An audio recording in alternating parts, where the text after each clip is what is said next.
All right. So welcome to Villages 365. I'm Debbie. And I'm Jan. And today we thought we'd bring you some information that is helpful whether you are a new villager or an experienced villager. Right. I'm glad you didn't say old villager. No, because there's a few of those, but most of us are young at heart. Yes, we are. So I have to share this one thing. So Jan and I are sharing a little Chardonnay. Cheers. While we do the video. A friend of mine, I just think this is cool. This is not paid for or anything, just sharing. So she makes this. A friend of mine in Illinois, her daughter went to school to be a chemist, and she makes this Apothic. Everybody gets Apothic, but anyway, Apothic Chard. So if you need Chardonnay, it's really good, but you got to order it online. It's not like a usual Chardonnay. It's not as buttery. It's a dramatic Chardonnay. It's lovely. That's what the bottle says. It's very dramatic. So anyway, just thought that was a cool story that I know somebody that helped create that. So it is delicious. We thought we would share today some things with you guys that you may or may not know about the villages. So first of all, there's this book we're kind of using as a cheater guide. It's called The Newcomer's Guide, and this came in our newspaper probably about 2 weeks ago, I would say. I don't know. It came as a supplement along with it, and so it gives you a whole lot of information about the villages, what's going on now, and what's going on in the future, and some things that maybe refreshers that we might need. So one of the things that they have in here is the new businesses that are coming to the villages. Right. Ethan Allen, I'm pretty excited about that because we had to drive clear down to, I want to say Winter Garden or Winter Park, or even Orlando, I think is where we went. The farmer's market, Sprouts. Oh, interesting. That's right at 466 in Buena Vista. And they said it's supposed to be a natural grocery store. Hobby Lobby, that's pretty exciting. I'm excited about that. That's on 466 near 301 to give you an idea, kind of by the high school. That one's coming. Leo's excited about Paradise Grills, so that's coming in Lake Sumter. It's supposed to be over by Starbucks over there somewhere, and but they have all sorts of grills and stuff that they're going to be stocking there. Yeah, fancy grills. So yeah, and in Magnolia, they're getting a new Marco's Pizza. And there's one up here of Spanish, right? Is there Marco's? I think there's one close. Is there? There might be. I don't know. There's no pizza down here like Chicago pizza anyway, so that's true. I don't really eat it here, but anyway. Make our own. We do. We make our own. So that's just some of the up and comings. So one of the things that we wanted to share with you is a big topic here, and there's a lot of misunderstanding, is the roundabouts. Yeah, and we've talked about that before. We have, and that was, some people liked it and some people disliked them. So we thought we'd clear up a couple things for you. So we're going to use props. So we'll be back in just a moment. Okay, so I'm going to be like John Madden. Here is a traffic circle. So if you're coming into the traffic circle here, you have to stop and yield to make sure nobody's coming around. Okay, there are signs before every traffic circle. It will tell you which lane to stay in. If you are coming this way and you want to make a right turn, you must stay in the right lane to go out. If you want to go straight, either of these two lanes, come in and go straight and go out.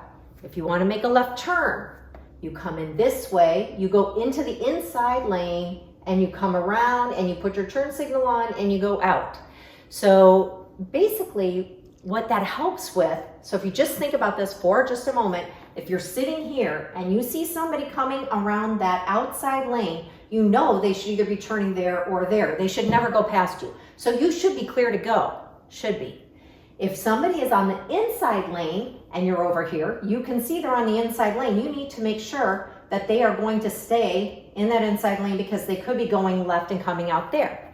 The other thing you need to make sure is that if you're in the inside lane and you're pulling out here, that person traveling here could still be making a left here. So you need to make sure that you're yielding to the people in the traffic circle. They have the first right of way. When you're not in the traffic circle, you don't have the right of way. So once you've entered it, you need to yield to the people that are inside the right of way. So visually, it really does make sense. You can kind of see where everybody is going and should be going based on the lane that they're in.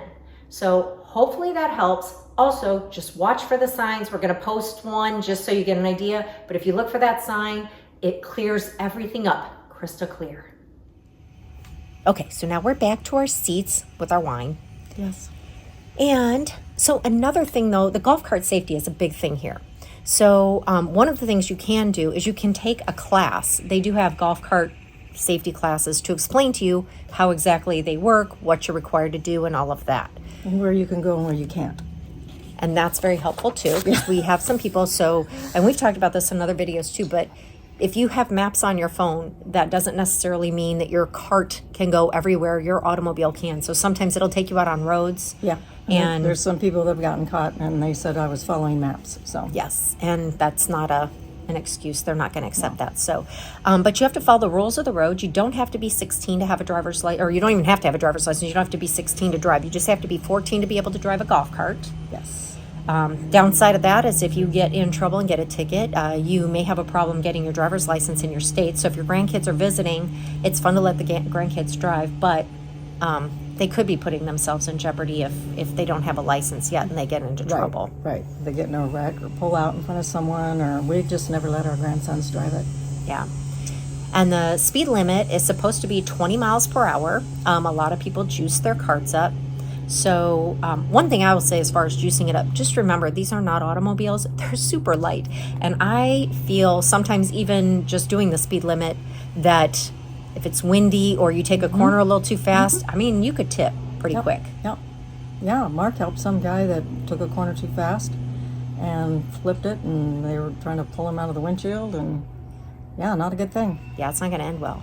And the other thing is, too, turn signals, that most of the golf carts, I know some people have said, well, I have an older one and it doesn't have it. Then you have to use your hands. But use your turn signals. Use your brakes. I was telling Jan today on the way over here, I was coming down the cart path and there was a man that was just sitting there. There was no brake lights on, no turn signal, nothing. So I thought he was on his phone, whatever. I start to go around him. All of a sudden he throws on his turn signal and cuts right in front of me.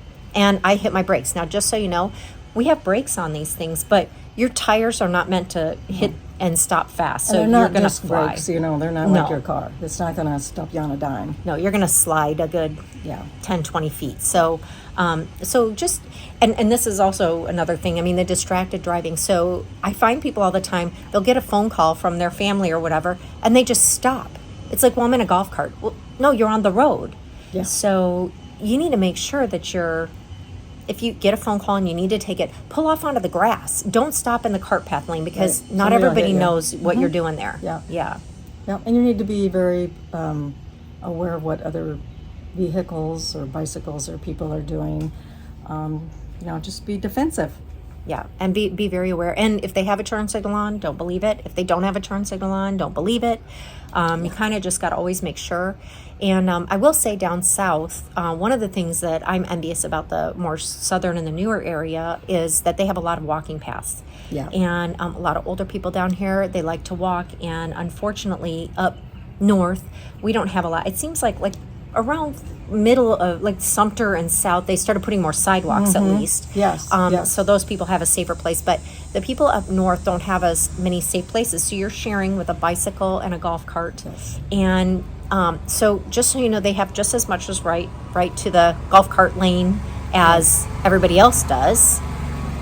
And we're going to put you on hold for just a sec. Okay, we're back. We had a worker, a landscaping vehicle go through, kind of noisy. They're picking up the palm fronds and all the stuff that falls. Yeah. But so as far as the walkers go, now I have learned that some people aren't aware of this, but you should always walk toward the traffic. So you don't walk with the traffic, you walk toward the traffic. That helps you see if somebody's going to run you over, so you can at least jump out of the way. I've had a lot of near misses. And they wave at me while they're running me off the road, but and if I see someone walking over there, I'll say, you know what, you might want to go towards traffic, because I know from experience that they will run you down. Yeah. Or not really run you down, but it comes close. Well, and as a golf cart driver, you know you're going to go around that person anyway. Maybe go a little earlier, because as a walker, you're like, are they going to do it? Are they going to do it? Are they going to run me over? I don't know. So if you you're going to go around them anyway. So just pull out early, give them plenty of room, and then go back in your lane. And it makes a more comfortable situation for all involved. Right. And you put your turn signal on early. So if there's a car coming behind you, they know that you're getting over for a pedestrian. Yeah. And the bicycles, same thing. So the bicycles, though, bicycles like a vehicle, so you ride with the traffic. So the only one who goes against the traffic is a walker, and bicycles and golf carts. But you just need to be very careful down here because there is a lot of activity and we're all sharing the same spaces. Right. Yeah. So, and it can be dangerous. It can. So just need to make sure you do that. And our golf carts, in case you're curious, our golf carts do come with lights and turn signals, most of them. Yeah. They're getting even fancier now. Oh, they they get have all backup cameras now. backup cameras and the automatic turning off of it, whatever they call that, the remote turning off of the turn when you do your signals. steering wheel, it goes off like your car. Yep. Yeah. So they're getting very fancy. That's because it's people's vehicle. Yeah. Yep. So So another thing that was stated in the book that we thought we would share is about the water here. So the storm system, so we've just had a hurricane kind of go through. Luckily, didn't totally go through. It just kind of clipped us. It got further south, got more of it. But we did get water in the ponds. Yep. And the ponds, they were pumping water before the ponds, they were kind of full we had a lot of rain in September before this all came in. And the ponds are still full, but they pumped a lot of water about 24/7 into the ditches to keep that water down. And we fortunately didn't get that much rain from the hurricane like we did the last time. That was a lot more rain. And the ponds were full, actually flooded on the historic side and over by the Hacienda Rec Center. So there was, they just couldn't pump enough. And I mean, it pours like crazy when a hurricane goes through, but we just didn't see that this time. yeah, we got lucky. But they're still full. Yeah. And so you'll be driving by, though, and you'll see the sprinklers on. You think, man, it just rained or whatever. They are just emptying the ponds. They don't want them too empty, but they don't want them full where they're overflowing. In case we get another big storm. Yep. And you don't want to possible. come up over somebody's house and start flooding their properties. So speaking of hurricanes, their title is actually, when it comes to hurricanes, be prepared, not fearful. I think that's actually a really smart statement.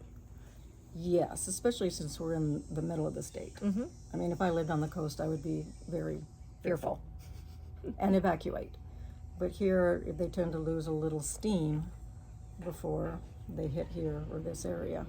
You can still get the rain and some wind, but nothing like they get on the coast. No, we get a lot of wind and rain, that's it. But as far as being prepared, so typical things for storm, batteries and water and things like that. Some people have generators. Some people have generators, yep. But again, be smart. If you have TV and you're watching the TV, they will tell you 1,000 times, don't put it in your house, don't put it in your garage. It's gasoline, you're going to asphyxiate yourself. So just again, be smart. And if you're not sure, and a lot of time, this hurricane that kind of came through, kind of didn't, was a lot of people's first. So a lot of people were not familiar with what to do. And, and it is scary when you're thinking about, I just moved to the Villages, I achieved my dream, and now my house is going to get blown away. And another thing is, when hurricane season starts, and they will tell you when it's starting, go ahead and, when you go to the store, get some water, because you can always drink it later. But if you wait till that week that we think we're going to get hit, it's going to be hard to find the water, the bottled water or the gallon water. Or we fill up a lot of different containers, the night before, and sometimes when you're real prepared, it doesn't happen. Well, and a lot of my friends that are actually Floridians, they said they fill up the bathtub. And they said, if you have a bathtub, we took ours out too. We've got 2 showers. But they did say, fill up the bathtub, because then at least the water is, you can drink it if you, maybe it's filtered or whatever. Yeah, don't bathe in it. Don't let the kids put their feet in it. But so it shouldn't be as scary as it feels. It's still scary though when Irma was scary, because it was just barreling through. It was a lot. So lots of different statistics actually they had listed in here. So 15.5%. So the Villages has the largest percentage of veterans of all U.S. metropolitan statistical areas that are not located near a base. So we have a lot of veterans here. And I think actually we have a lot of teachers, a lot of police, a lot of fire, a lot of pensions, a lot of people with pensions that were able to retire at a younger age. So, because they like to be active. So, Right now, and this is as of this year, the village's median age is 68.3. Which has gone down since we first moved here. Mm-hmm. So So that was interesting. I think a lot of people have moved here because why not get your retirement home early if you work out of your home? Mm-hmm. So that kind of happened. Some younger people moved down here during that time, and they can work from home. They're still working, but they already have their dream house, so they'll just slide right into retirement. Yep, it's not a bad way to do it. The villages boast a marriage rate of 62.2, which is the highest rate in the country among the nation's 394 metropolitan statistical areas, according to the U.S. Census. So I thought that was interesting because, people think everybody's older here, so there's probably a lot of widows, and there probably are. I mean, so if there's 62% of us are married, that leaves 38% that aren't. So there's still plenty of single people for you to meet down here if that's your thing. Yeah, so we've had several people ask about Yeah, that. yeah. So and I know a lot of people down here that they each lose a spouse, and then they end up together. They end up together, maybe not living together or getting married, but then they kind of become a couple. Mm-hmm. So they're not lonely. Yeah, there's always lots of friends to do things with. So, Yes. But there currently are 109 recreation facilities. So those are the rec centers, the smaller rec centers, the I forget what the other word is, but basically we've got big rec centers, which I think we've got like 11 or 12, Yes. which are the big centers that have The pool and a whole stuff. ton of Yeah. sports. Mhm. And then you have your complex. neighborhood rec centers, Yes. which have less amenities in them. Right. Yes. Yeah, they're smaller and the rooms are smaller, and because we've covered a couple big ones. I don't know if we've covered a small one. We did. Well, no, I don't think so. We Maybe were working we'll on have to Bogey do and that. Bacall. We're Yeah, finishing that we one did up. do. Yeah, We did do started that it, but one, we didn't yeah. get to finish it. So, currently 108 pools. So that is 63 neighborhood pools, 33 family pools, and 12 sports pools. That's a lot. It's a lot of swimming pools. So, and some people have them here, and I know people have said, oh, do you have a pool, or would you want a pool? It is a lot of maintenance. It's a lot of expense that's not maybe necessary. There are plenty of pools here if you are a pool Yeah. person. It's just if you want your privacy and nobody else's germs in your pool. Right, and we really don't have space for a pool. Yeah. Since we back up to the Golf course. yeah, there. we have more front yard than backyard, so. And yeah, I don't know. It would be Don't miss nice, it. but Yeah. I don't want to take care of it. And it is a big expense.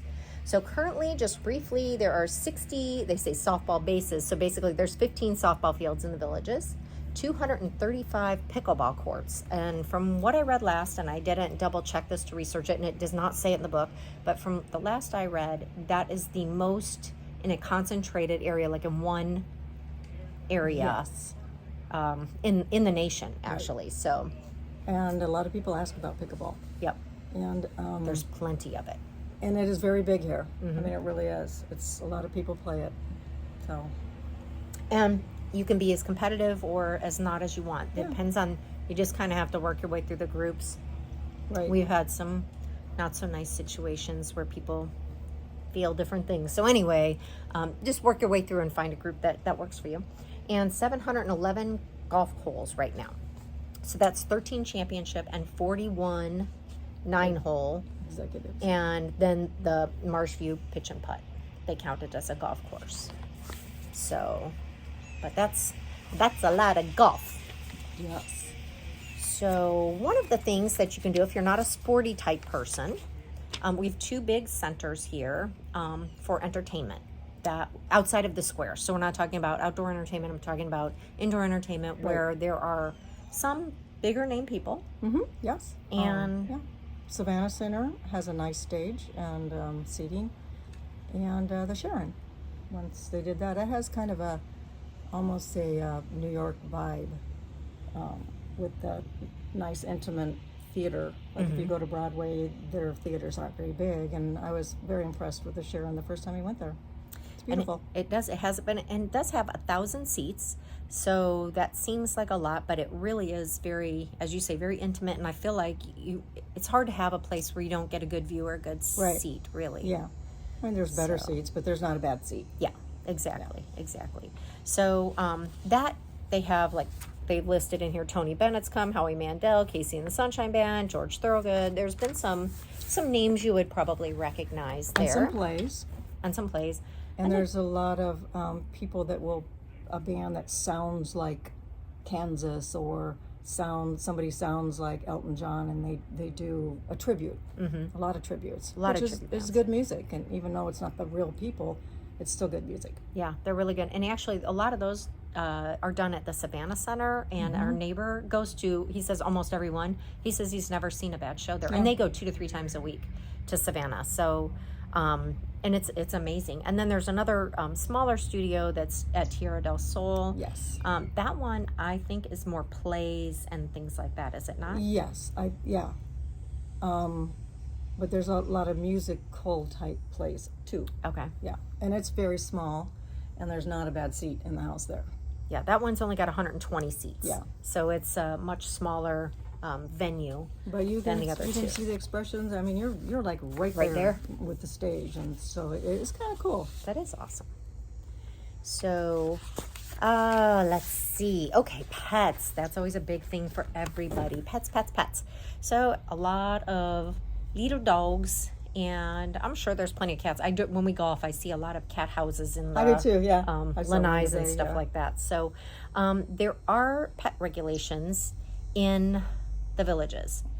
There are different ones depending on where you live. So based on, I'm going to quote their book so you guys know, I'm not just making this up. Residents in the villages must follow regulations regarding size and number of animals. Rules vary depending on which county and district you live in. To review your regulations, visit districtgov.org or call Community Standards at 352-751-3912. All domestic animals must be licensed with the Animal Services Department in the county in which you reside. Before receiving the license, of course, they have to be vaccinated, and all pets that are licensed will receive a county tag with pet owner information printed on it. Right, and there's a leash law, which I've seen dogs not on a leash, and one today while I was running decided he wanted to play with me. But then he went home. What else with that? There's a side. We're going to talk about this in the restrictions because they all are different. Because on the other side it started one, and so yeah, and you need to pick up after your pet. Yes, always pick up after your pet. The biggest thing to do, the biggest piece of advice, because we did have another video where a gentleman said he had 2 Bostons, and he said, they go where I go. So if they aren't welcome in the villages, I'm not welcome in the villages. And I would say, in general, probably 2 Boston Terriers are probably fine in most parts of the villages. But what you would want to do if you're thinking about buying, and obviously that's something that's important, double check or have your realtor double check to make sure that it is compliant for what you have. Right. No horsies, no cows. No swine. That's in one of the deeds and restrictions. No swine. No gators. I'll have to get rid of my husband. No, just kidding. Just kidding, Mark. You still love him. But there are a lot of places also for the dogs to play. We've got a lot of dog parks here. Yes. And so that's always nice to be able to run your dogs because a lot of our yards are small. Small, yeah. By design. Most people walk their dogs. There's only even the little dog over here, he walks that dog every day. I mean, there just isn't any, you're right, they're small. She just said it. The yards are small, no place for the little doggies to run. So, and we all know they need to get their exercise too. So, this last one is about religion, churches, and synagogues, and they've got all of them in here. So they literally have 4 pages of how to find a house of worship to share in the villages. Now, I will say these were in the villages and the surrounding towns, so like Leesburg, Wildwood, Fruitland Park. Right, yeah. But they have listed, I counted them, there are over 150 places to worship here in and immediately around the villages. So if your faith is something that's important to you, very easy to find a place, and as it is when you move anywhere, there's probably like a couple, like in here there's Baptist, it looks like there's probably 30 of them. Yeah. So if you try the one Baptist church and you don't like it, you can probably find another one because it is kind of, it becomes a community. And Yeah, so, and you do a lot. I mean, if you're really active, and we've done. I mean, we've moved enough times that you had to go and go to one and would say, but we've been really lucky to find a good church. So. and Jan and Mark are really involved in their church, and they sing in the choir, and I lip sync. And they pray for us. Millie Vanilli. So anyway, that's going to wrap up our first, because this book is super thick and we could talk for hours about this stuff. So that's going to wrap up the first version of this. And then we're going to continue on with another video so that if you want more information, because like I said, this thing has tons of information, but we thought we'd share little chunks of it at a time for you. Yeah, and hopefully you learn something, whether you're thinking of coming here or Already you are here. Yep. So cheers. Have a great day. Cheers. Take care.